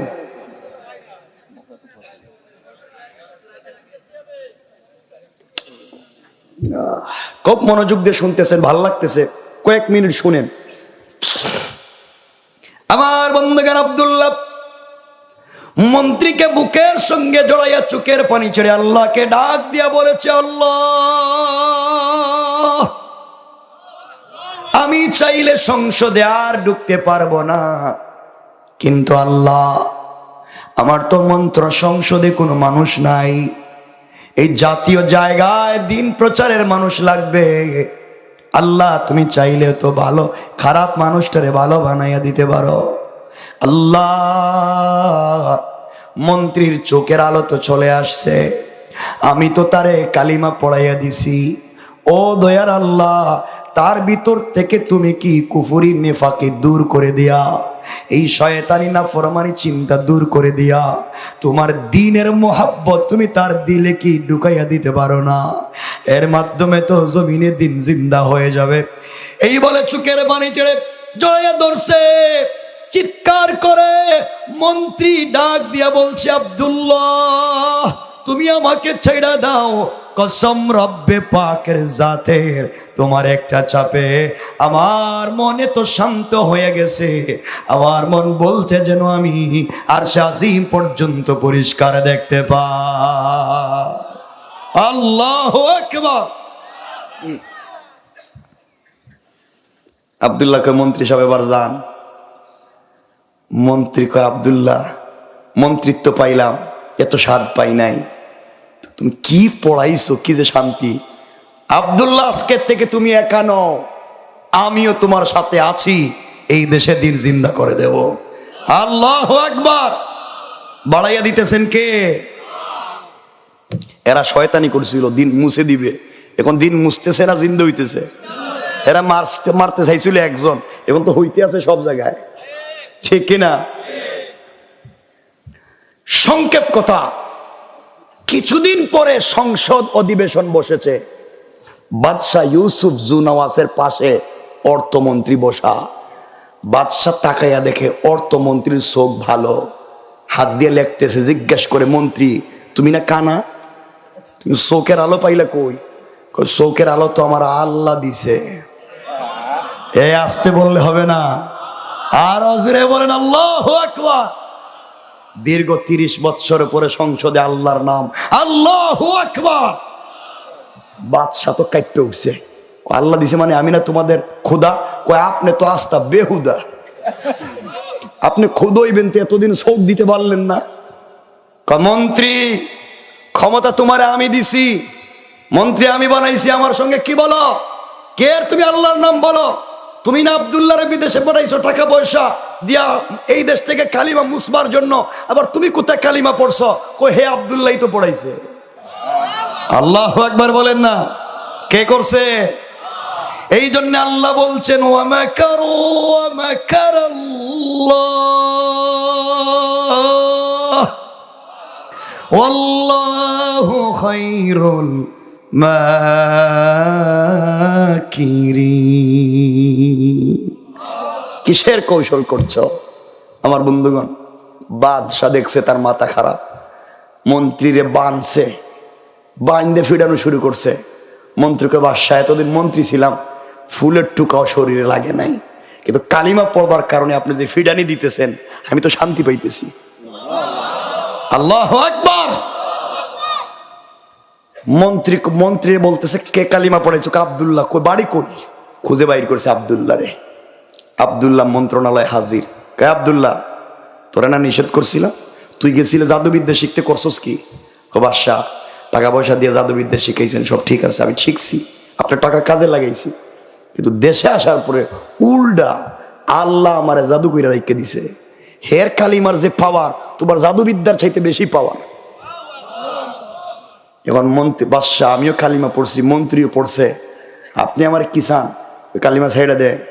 আপনার ক্ষমতা যদি টিকাইয়া রাখতে চান তাহলে আপনিও কালিমা পড়েন, তাহলে ও চিরেই ক্ষমতা থাকবে না। আল্লাহু আকবার। বাদশাহ আব্দুল্লাহর মায়ের শুরু করছে। এক পর্যায়ে আব্দুল্লাহ ওই যে মুরব্বীর কাছে পড়ছিল, সাদা দাড়িওয়ালা, মনে আসেনি? এই সাদা দাড়িওয়ালার ঠিকানা বলে দিছে। সাদা দাড়িওয়ালার হাজির। বাদশাহ বলছে যে মুরব্বী কি করছেন আপনি এই দেশে? নিষেধ না? বাদশাহ আপনার তো নিষেধ করছেন, আল্লাহ নির্দেশ করছে, আমি আল্লাহর হুকুম মানছি। আপনি জানেন না কালিমার দাওয়াত দিলে যে হত্যা করা হবে? আমি যাই না শুই না দিছি, আপনি চাইলে মাইরা ফালান, আমার কোনো আপত্তি নাই। যতক্ষণ দিন শরীরে শক্তি থাকবে, দিন জিন্দা থাকবে। ওই কথা বলার পরে গাছ কাটার করাত চিনেননি? গাছ কাটার করাত আল্লাহর ওলির মাথায় লাগাইয়া কালিমার দাওয়াত দেওয়ার অপরাধে 2 টুকরা করে দিয়েছে জিন্দা মানুষকে, কিন্তু আল্লাহর ওলি কালিমা ছেড়ে দেয় নাই। আল্লাহু আকবার। আমার বন্ধুগণ, এবার মন্ত্রীরও মাইরা ফালাই দিছে, বাকি আছে কে?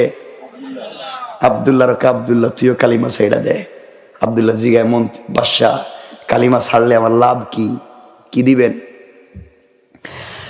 ডাক দিয়ে বাদশাহ বলতেছে, আব্দুল্লাহ রে, তুমি যদি কালিমা ছেড়ে দাও, আমি নাজরান অর্ধেক তোমার নামে লিখে দিব, তুমি অর্ধেকের মালিক।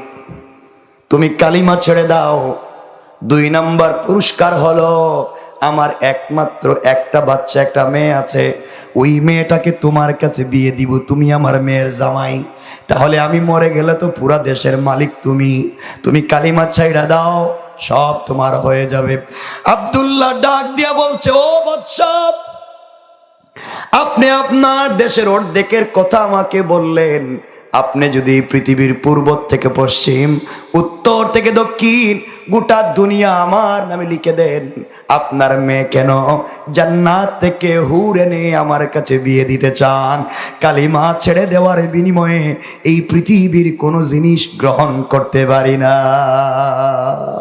আল্লাহু আকবার। চিন্তা করছেন, দেশের মালিকানা অফার পাওয়ার পরেও কালিমা ছাড়ে না। আর আমাদেরও যদি কেউ কইতো বলে গুলশান বাড়ি দাঁড়ায় বনানীতে 5 শতক জায়গা দিমু, 1 শতকের দাম 2 কোটি, 5 শতকের দাম 10 কোটি, আপনি কি 2 সাইডটা উল্টা পাল্টা বলতে পারবেন? বলে আমরা 20 বছর বলতে পারো। কথা কন না কেন? আমরা 2 সাইড 20 বছর বলতে পারো। আমাদের ইমানের এই অবস্থা। আমার বন্ধুগণ, মন বাদশা যখন দেখছে এ তো কোনোভাবে হয় না, এত বড় অফার দিলাম, কাজ হইল না, আব্দুল্লাহরে বান্ধ। আমার বন্ধুগণ, আব্দুল্লাহকে বেঁধে ফেলা হলো। 70 জন সেনাবাহিনী দিয়া আব্দুল্লাহকে নিয়ে যাওয়া হলো পাহাড়ের উপরে। বাদশাহ বলে দিয়েছে নিয়ে যাও, ওখান থেকে ধাক্কা দিয়ে মাটির মধ্যে ফেলে দিও, উঁচা পাহাড় থেকে, যেন হাড্ডি সহ একবার মাটির সঙ্গে মিশে যায়। আব্দুল্লাহকে 70 জন সেনাবাহিনী দড়ি দিয়া বেঁধে পাহাড়ের উপরে যখন নিয়ে গিয়েছে, পাহাড় থেকে ধাক্কা মেরে ফেলে দেবে। আব্দুল্লাহ চোখের পানি ছেড়ে দিয়া আসমানের দিকে 2টা হাত উঠাইয়া আল্লাহকে ডাক দিয়া বলেছে, আল্লাহ, এই পৃথিবীতে তোমাকে না দেখে তোমার কালিমা পড়ছি, আল্লাহ এত নির্যাতন সহ্য করতেছি, তোমাকে জীবনে দেখি নাই। আয় আল্লাহ, কালিমা ছেড়ে দিলে তো আমি দেশের মালিক হতে পারি, কালিমা ছেড়ে দিলে বাদশার মেয়েকে বিয়ে করতে পারি। আয় আল্লাহ, দুনিয়ার এতগুলো স্বার্থকে লাথি মেরে ফেলে দিয়েছি, একমাত্র তোমাকে ভালোবেসে নির্যাতন বেছে নিয়েছি। আল্লাহ, তোমার কি দয়া লাগে না আমার মতো একজন গোলামের জন্যে? আল্লাহ, তুমি কি আমার মতো একজন গোলামকে বাঁচাইয়া দিতে পারো না?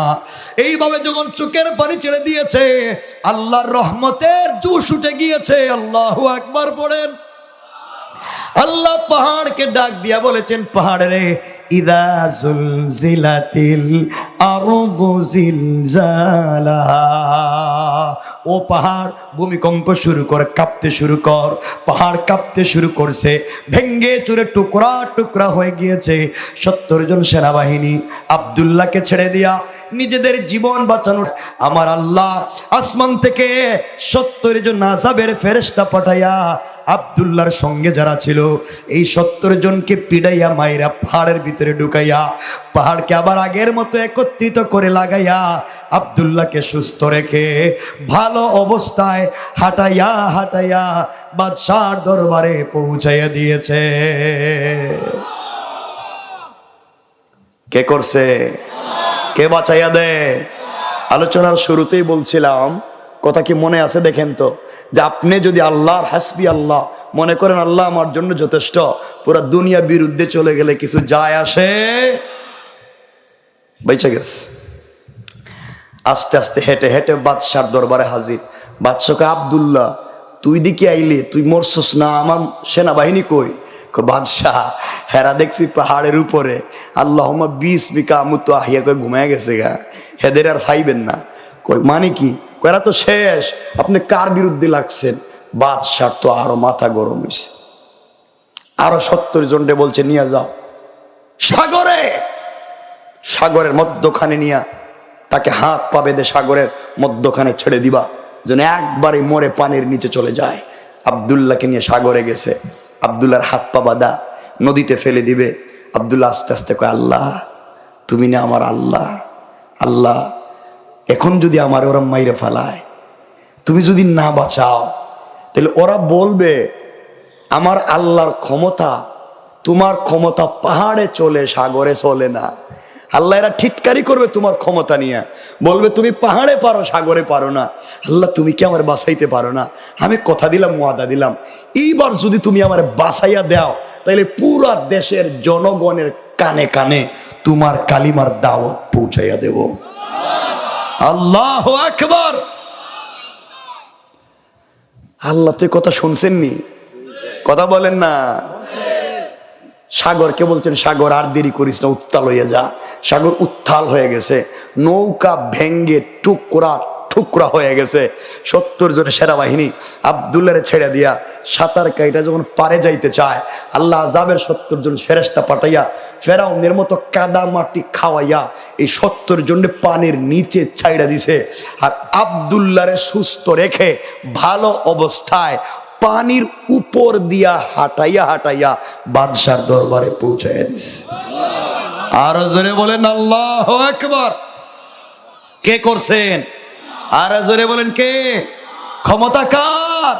আমরা কার পক্ষে? চিন্তা করেন আমার বন্ধুগণ। কিছুক্ষণ পরে আব্দুল্লাহ বাদশার দরবারে হাজির। বাদশা কয়, আব্দুল্লাহ এবার দেখি তুই আইলে, এই 70 জন কই? বাদশা, হেরা দেখতেছি গোসল করতেছে, হের ভাইবেন না। মানে কি, প্রতিদিন যদি 70 জন করে সেনাবাহিনী নাই হয়, মাস শেষে কি আর থাকবো নি? বাদশা চিন্তা করছে, ঘটনা কি রে, এর সাথে তো এভাবে পারা যাইতেছে না। এখন আব্দুল্লাহ রে ঘরের ভিতরে নিয়ে দরজা লাগাইয়া আব্দুল্লাহর ফায়া ধরছে। আমি বাদশা তোর ফায়া ধরলাম, তোরে কেমনে মারা যায় তুই হেডা ক। আল্লাহু আকবার বললেন না? সিপায় পড়লে দইরা নিয়ে দাওয়াত খাওয়ায়। কথা বলেন না কেন? ঠিক কিনা আমার বন্ধুগণ? আব্দুল্লাহ এবার লাইনে আইছে, বুঝছে বিপদে কাম হইতো না। কয় না, এখনো সব তো খোলা আছে, যাইতে পারবা, আইতে পারবা। আমার বন্ধুগণ, আব্দুল্লাহ বলতেছে, বাদশা আমার কাছে একটা বিষয় আছে, এইটা হইলে আপনি আবার আমারে মারতে পারবেন। কি, তাড়াতাড়ি কর। আব্দুল্লাহ চিন্তা করে, আমি তো বাদশার জেলখানায় বন্দি, আমি চাইলে কি আর বাইরে হইতে পারবো? চাইলে আমি আর বের হতে পারবো না। সুযোগ যেহেতু পাইছি, আল্লাহর সঙ্গে ওয়াদা করছি দেশের জনগণের কাছে দিনের দাওয়াত দিমু, তাহলে সুযোগটা কাজে লাগাইয়া দিই। মরলে হয়তো আমি একজন মরব। যেই জমিনে মাজলুমের রক্ত পড়ে যায়, এই জমিন থেকেই জালেমের ধ্বংস হইয়া মাজলুমের দিন বিজয়ের গল্প শুরু হয়ে যায়। আমার বন্ধুগণ, আব্দুল্লাহ কয়, বাদশা জাহাপনা, আমার একটা বুদ্ধি আছে, এটা কাজে লাগাইলে আপনি মারতে পারবেন। তাড়াতাড়ি ক। আমারে মারতে হইলে, আপনি যদি মারতে চান, এই মুহূর্তে আমার গলায় ছুরি দিয়ে টান দেন। বাদশা আব্দুল্লাহর গলায় ছুরি দিয়ে টানতেছে, আব্দুল্লাহ তো কাটে না। না তো আসতে কইলার দরকার কি? বাদশা কয়, কি রে? কয়, আপনি কি এভাবে কাটতে পারবেন?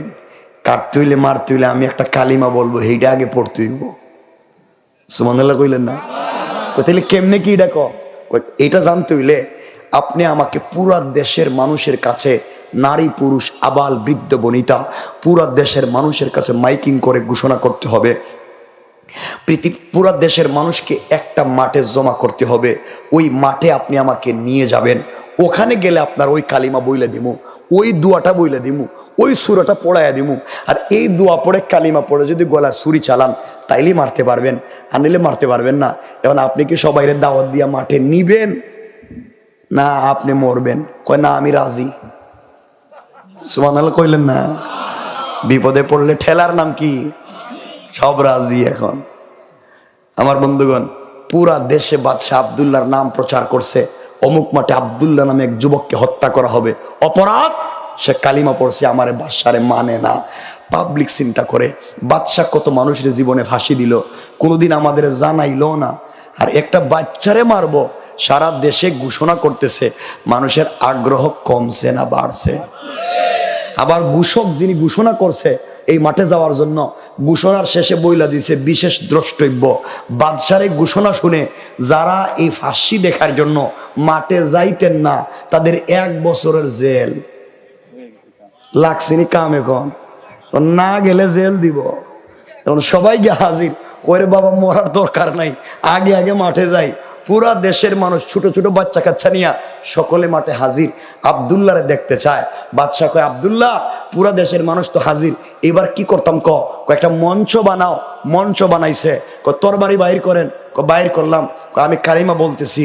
বাদশা বলতেছি, তোর জীবনের শেষ ইচ্ছা থাকলে ক, এখনই তো মইরে যাইবে। সত্যি মইরে যাবো। শেষ ইচ্ছা হইল, এই যে লাখ লাখ দেশের মানুষ এখানে জমা হইছে, এদের সামনে 2টা মিনিট ওয়াজ করতে চাই। কি করতো? কয় মিনিট? বাদশা কয়, জীবনে কত চাহিদা মানুষের থাকে, তোর যেহেতু এই ওয়াজ করার চাহিদা, যা তাড়াতাড়ি 2 মিনিট কেন 2 ঘন্টা কর, মরবেই তো, 2 মিনিটই করবো। আব্দুল্লাহ স্টেজে দাঁড়িয়ে গিয়েছে, নাজরানবাসীকে ডাক দিয়া বলেছে, শোনো নাজরানের মানুষ, কিছু অফার পাইলাম, এরপরও কিন্তু আমি কালিমা ছাড়লাম না। এই অপরাধে বাদশা ইউসুফ জুনাওয়াজ 70 জন সেনাবাহিনী দিয়া আমার সাগরে পাঠাইছিল মেরে ফেলবার জন্যে। আল্লাহ তাআলা আমার সাগরেও বাঁচাইছে, তার 70 জন সেনাবাহিনীরে ধ্বংস করছে, কোনোভাবেই আমারে মারতে পারে নাই। এত এত ক্ষমতা সব অদৃশ্য মহান রবের কাছে দৃশ্যমান হয়ে গিয়েছে, তার দ্বারা কিছুই হলো না। ও দেশের জনগণ, বাদশা আমাকে মারতে চায়, কিভাবে মারা যাবে আমার কাছে পরামর্শ চাইছে। আমি আপনাদেরকে দাওয়াত করাইছি, আমি আপনাদেরকে এক জায়গায় জমা করাইছি একটা কথা বলার জন্য। এতদিন পর্যন্ত বাদশা এত জুলুম করার পরেও আমি কালিমা ছাড়লাম না। তোমরা মনে রাখো, কালিমায় অনেক স্বাদ, অনেক পাওয়ার, অনেক মজা। এই জন্য নির্যাতনে ভুক্তভোগী হওয়ার পরও কালিমা ছাড়ি নাই। আর বাদশা এত আমাকে অফার দিয়েছে, কালিমা ছাড়ি নাই, কারণ কালিমার পাওয়ার তার চাইতেও বেশি। দেশের জনগণ শোনো, এতদিন পর্যন্ত বাদশা আমাকে মারতে পারে নাই আমার আল্লাহর নাম না নেওয়ার কারণে। আর এখন বাদশা আমাকে মারবে তোমাদের সামনে, আমার আল্লাহর নাম নিয়ে গলায় ছুরি চালাবে। আল্লাহর নাম নিয়ে যদি গলায় ছুরি চালায় আমি যদি মরে যাই, বুঝবে আমার আল্লাহর নাম সত্য। আর আল্লাহর নাম নেওয়ার পরেও যদি গলা ছুরি চালাইয়া না মরি, বুঝবে আমার আল্লাহর নাম মিথ্যা। ওই বাদশা ইউসুফ জুনাওয়াজ সত্য। এই সত্য মিথ্যার বিচার তোমাদের কাছে দিলাম। এতদিন মারতে পারলো না, আল্লাহর নাম নেয় নাই, আর আজ তোমাদের সামনে মারবে আমার আল্লাহর নাম নিয়া। আমি একজন মরে যেতে পারি, কিন্তু তোমরা দেশের জনগণের কাছে আল্লাহর সঙ্গে দেওয়া ওয়াদা আমি তোমাদের কাছে দাওয়াত দিলাম। সত্য যদি আল্লাহর নাম হয়, তোমরা আল্লাহর নাম মেনে নিবা। আমি যদি মরে যাই তাইলে বুঝবা সত্য, আর যদি মরি না তাইলে আল্লাহ মিথ্যা। দেশের জনগণ দাঁড়িয়ে আছে।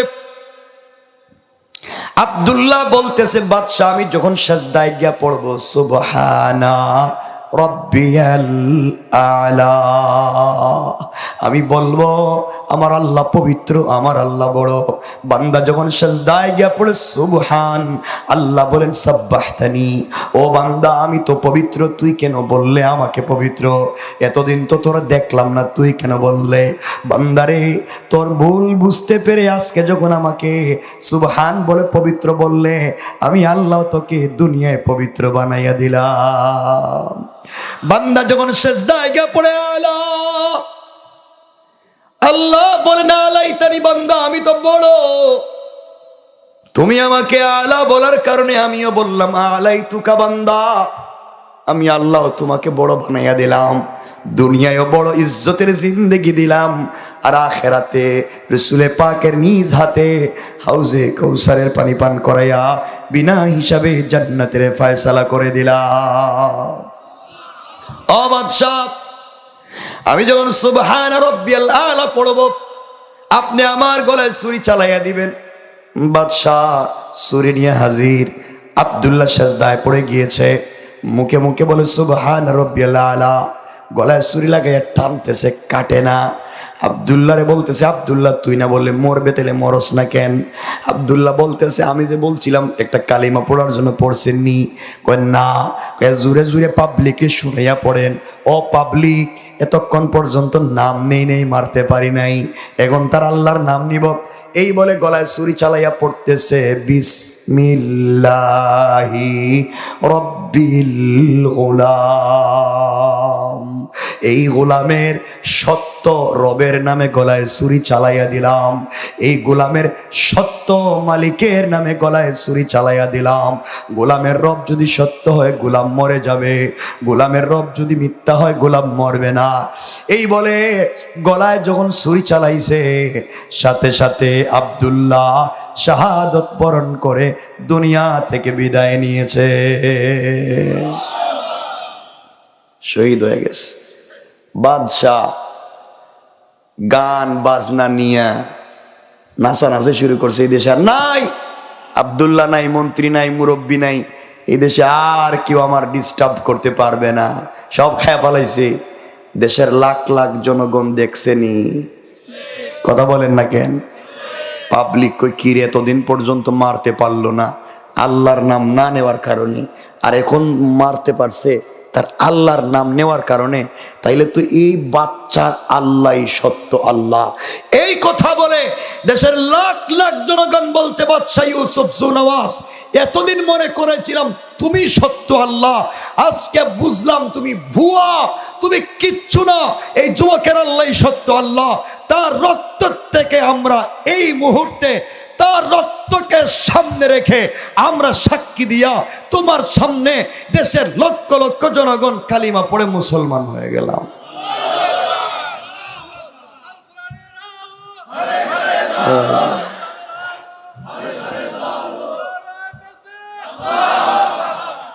লম্বা করতে চাচ্ছি না, আমি রেখে দেব, কিন্তু কেউ বলবেন না চালান চালান চালান, কারণ না বলছিলাম 11:30টার আগে, যাইতে যাইতে 11:15।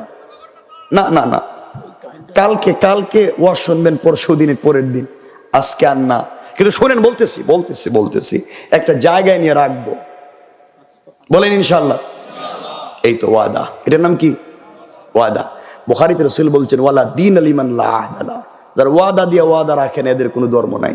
মানে আমি রাইখা দিলে এখন কিছু কইতে পারবেন না, ওয়াদা দিছেন যে। আপনারা চালাক না, আমিও তো কম চালাক না, এই জন্য রেখে দিব, আর লম্বা করবো না। আমার বন্ধুগণ, দেশের লাখ লাখ জনগণ কি হয়েছে এখন? বাদশা চিন্তা করে মরছে একটা, মুসলমান হয়েছে লাখ লাখ। কি হয়েছে?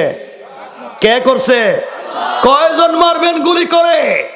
আল্লাহ তাআলা এই জমিনে লক্ষ কোটি কোটি ইসলামী আন্দোলনের কর্মীদেরকে জিন্দা করে দিবে, ঠিক কিনা বলেন?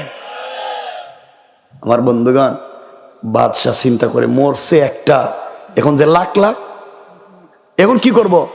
বাদশার মাথা গরম হইছে, এই জন্য বাদশা বড় গর্ত খনন করছে, গর্ত খনন করে আগুন জ্বালাইছে, আগুন জ্বালাইয়া ওই মুসলমান যারা এই মুহূর্তে মুসলমান হইছে এদেরকে মারার জন্য গর্ত খনন করছে। এই কথাই আমার আল্লাহ কসম করে আমার তেলাওয়াতকৃত আলোচ্য আয়াতে বলছেন, কুতিলা আসহাবুল উখদুদ, আসহাবে উখদুদ কারা? কারা গর্ত খনন করেছে? আন্নারি যাতিল ওকুদ, কারা আগুন জ্বালাইছে? ইদহুম আলাইহা কুউদ, কারা বৈশা বৈশা তামসা দেখছে? এরা কারা? আগুন জ্বালাইলো কারা? আগুনে নিক্ষেপ করলো কারা? তামসা করলো কারা? গর্ত খনন করলো কারা? মুসলমানদেরকে মারতে চাইলো কারা? কেমনে মুসলমানরা মরছে কিনা, কেমনে মুসলমানরা বেঁচে গেলেন, বাতাস কোত্থেকে আসলো, কেমনে আগুন নিভে গেল, বাদশা কেমনে মরলো, এই দেশ থেকে সব ইসলাম বিদ্বেষীরা মরে, দিন কেমনে জিন্দা হইল, মাত্র আয়াতে আসছি। এই মাত্র গর্ত খনন হইতেছে, যে আয়াত পড়ছি, এবং গর্ত খনন হবে, এরপরে মারবে, এরপরে আল্লাহ তাআলা বাতাস ছাড়বেন, এরপরে বাদশা মরবে, জনগণ ক্ষমতা পাবে, দিন জিন্দা হবে, রাষ্ট্রে ইসলাম যাবে। এটা লম্বা রাইখা দিলাম, এটা জায়গায় আইসি মাত্র, এখন আগুন জ্বালাইতেছে। কুতিলা আসহাবুল উখদুদ, আসহাবে উখদুদকে ধ্বংস করে দিয়েছেন। আসহাবে উখদুদ কারা? ওই বাদশা যারা আগুন জ্বালাইছে। কয়দিন জ্বললো, বাতাস কোত্থেকে আইলো, সব রাইখা দিলাম। আল্লাহ যদি বাঁচায় আমাকে আবার কখন আলোচনায় নিয়ে আসবো। আমার জন্য দোয়া চাই, আপনাদের জন্য দিল থেকে দোয়া থাকবে। আল্লাহ তাআলা আমাদের সবাইকে কবুল করুক। আমার কথায় কষ্ট পাইলে ক্ষমা করে দিবেন।